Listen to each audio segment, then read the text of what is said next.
Briefing 1. 在公元138年的一个寂静夜晚，张衡，一位才华横溢的天文学家和发明家，研制了一台前所未有的仪器——后风地动仪。这台仪器设计独特，能够侦测并指出地震的方向，即使震中数百里之外。那夜，当大多数人沉浸在梦乡时，张衡的仪器突然发出警报，龙首指向了西北方向。张衡立即派人前往调查，结果发现陇西地区真的发生了地震。这一发现震惊了当时的科学界，也证明了张衡不仅是一位伟大的学者，更是一位创新的发明家。他的后风地动仪不仅是科技的一大步，也是人类对自然灾害预测能力的一大飞跃。Briefing 2. 在1562年的一个春日黎明，法国瓦西镇突然爆发了一场血腥的屠杀。这一事件标志着长达数十年的法国宗教战争的开始。那天，超过1200名新教徒胡格诺教徒遭到了天主教信徒的无情杀害。这场突如其来的暴力行动不仅震惊了整个国家，也引发了一系列连锁反应，导致法国陷入了长期的宗教冲突和内战之中。瓦西大屠杀不仅是宗教矛盾的悲剧性爆发，也是法国历史上一次深刻的社会和宗教冲突的象征。它揭示了信仰对人类社会的深远影响。Briefing 4. 1692年，在新英格兰的塞勒姆村，一个充满恐惧和怀疑的时代拉开了序幕。提图巴、萨纳古德和萨纳奥斯本成为了这场历史上著名的塞勒姆审巫案的最初3名被告。在那个充满迷信和宗教极端主义的时代，任何不寻常的行为都可能被指控为巫术。这3名女性的被指控开启了一系列的审判和迫害，最终导致多人不幸丧生或身败名裂。塞勒姆审巫案不仅是美国历史上的一个悲剧，也是一个关于恐惧、偏见和群体狂热的深刻教训，提醒着后世不应忘记历史的阴影。Briefing 4. 1845年，一件具有划时代意义的事件在美国历史上缓缓展开。一片曾自豪于其独立与自由的土地——德克萨斯共和国，正式被美国吞并，成为联邦的一部分。这一年，德克萨斯结束了其短暂而光荣的独立共和国生涯，加入了这个年轻的国家。这一举措不仅极大地扩展了美国的领土，也为其未来的发展奠定了基础。但这一过程并非毫无争议，它激起了关于扩张、奴隶制以及国家身份的激烈讨论。尽管如此，德克萨斯的星星最终被镶嵌进了星条旗，象征着一个不断成长、融合的国家，面向未来迈出了坚定的步伐。Briefing 5. 在1872年的一天，美国总统尤利西斯·格兰特签署了一项划时代的法案，宣布在怀俄明州的广袤土地上成立黄石国家公园，从而开创了世界上第一个国家公园的先河。这片神奇的土地以其壮丽的自然景观、汹涌的间歇泉和独特的野生动植物种类而闻名于世，成为人与自然和谐共存的象征。黄石国家公园的成立不仅展现了美国对自然保护和公共土地的珍视，也启发了全球对于自然保护区设立的思考，引领了全球国家公园和自然保护运动的潮流。这一创举标志着人类保护自然遗产、珍视地球资源的重要一步，为后人留下了无价的自然财富。Briefing 6. 在1896年的一个实验室里，法国物理学家亨利·贝克勒正忙着进行他的感光底片实验。然而，这个看似平常的日子很快就被刻进了科学史的篇章。贝克勒在实验过程中意外发现，铀元素能够发出一种神秘的辐射，这种辐射能穿透物体并在感光底片上留下影像。这一发现震惊了科学界，因为它揭示了一种全新的自然现象——放射性。贝克勒的这一发现不仅为他赢得了诺贝尔奖，更重要的是，它开启了放射性研究的全新领域，对医学、能源以及物理学等多个领域产生了深远的影响。这意外的发现提醒我们，科学探索中最激动人心的进展，往往来自于最不被期待的瞬间。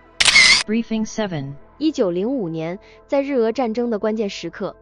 日军发起了一场全线进攻，以奉天会战为中心展开了一场激烈的冲突。这场战斗不仅是军事战略的较量，更是两个帝国之间力量对比的直接体现。经过数日的激战，战争以俄军9万人的伤亡和日军7万人的伤亡告终。这一巨大的人员损失，不仅深刻影响了两国的军事和政治格局，也在国际上引起了广泛关注。奉天会战成为日俄战争中一个决定性的转折点，标志着日本作为一个新兴力量在国际舞台上的崛起，同时也暴露了俄国内部的深层次问题，为其后续的政治变革埋下了伏笔。Briefing 8 1909年标志着人类历史上的一项伟大成就，首次到达北极。这一年，一队勇敢的探险家在极端的寒冷和无情的风暴中，通过无尽的冰原和难以预测的裂缝，最终达到了地球的最北端。这不仅是对人类勇气和决心的证明，也是科学探索和地理发现的重大突破。到达北极的那一刻，代表了人类对未知世界探索的渴望和能力，开启了极地研究的新纪元。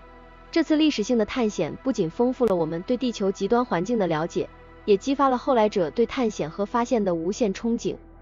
Briefing 9 1914年，中华民国书写了其在国际社会中的重要一章，正式加入了万国邮政联盟。这一举措不仅标志着中华民国在全球邮政网络中的地位得到认可，也象征着其与世界各国在通讯和交流方面迈出的坚实一步。加入万国邮政联盟，为中华民国提供了一个在国际舞台上增强互联互通的重要平台，促进了文化、商业及信息的交流。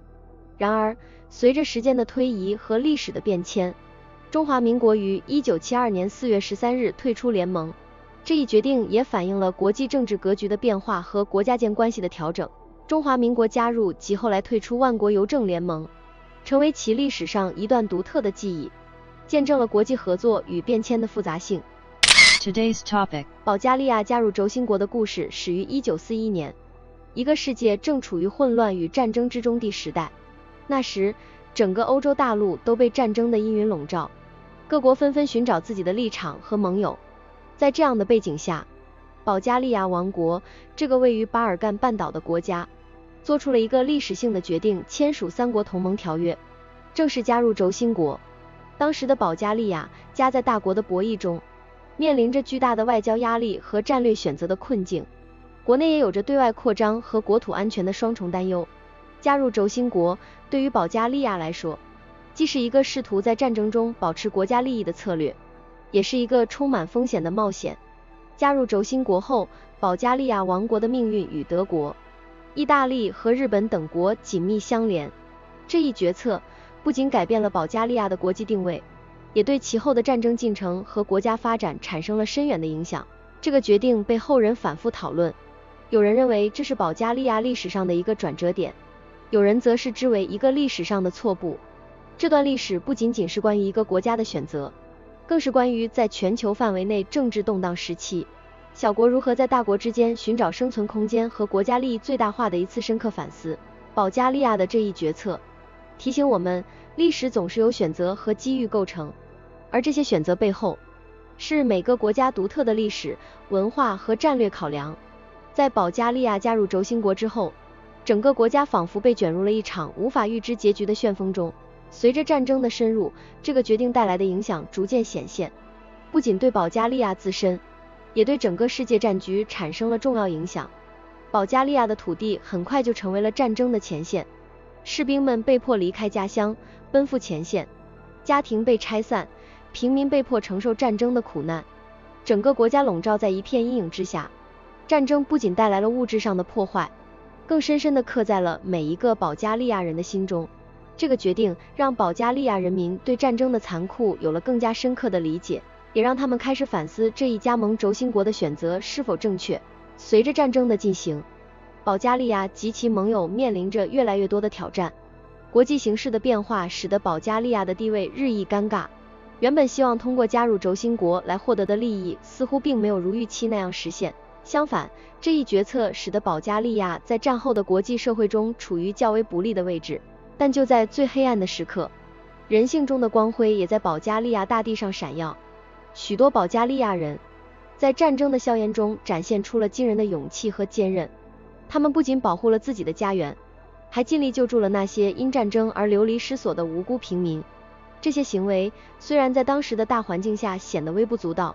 但却成为了战争中的一道亮丽的风景线，展示了人性中的善与美。战争最终以轴心国的失败而告终，保加利亚也因其在战争中的角色而付出了沉重的代价，国家的经济几乎崩溃，许多家庭失去了亲人，战争的创伤深深地烙印在国家和人民的心中。然而，这段历史也让保加利亚人民学会了反思和坚韧，他们开始致力于重建自己的国家，希望从战争的废墟中寻找到和平与希望。回首过去，保加利亚加入轴心国的决定无疑是一个充满争议的历史时刻，它不仅改变了保加利亚的历史轨迹，也为世界历史添上了一笔。这段历史告诉我们，战争永远不是解决问题的最佳方式，和平与理解才是人类社会真正应该追求的目标。在未来的日子里，让我们不忘历史的教训，珍惜和平，共同创造一个更加美好的世界。